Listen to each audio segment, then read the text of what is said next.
In this video, I will explain how to measure the size of intervals. An interval measures the distance between two notes. When two notes occupy the same space or line, they will be called a first, a prime, or a unison.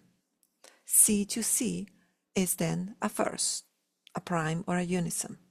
The same is true for D to D, and the same is true for E to E. Accidentals are ignored when measuring the size of intervals.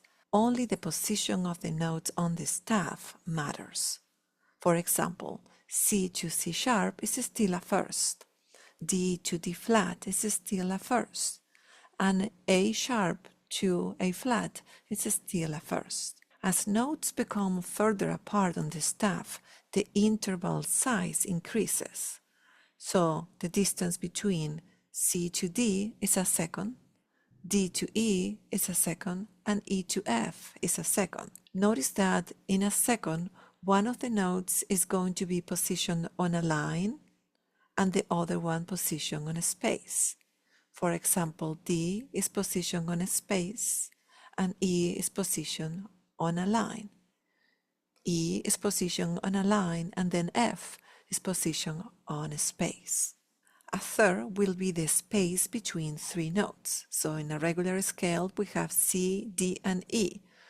And so the third will be the distance between C and E. Here on the screen, you can see the intervals being positioned melodically or harmonically. A melodic interval will play the notes one after another, and a harmonic interval will play the notes simultaneously. Notice that thirds will always share the same staff position type. Either both notes are on a line or both notes are on a space.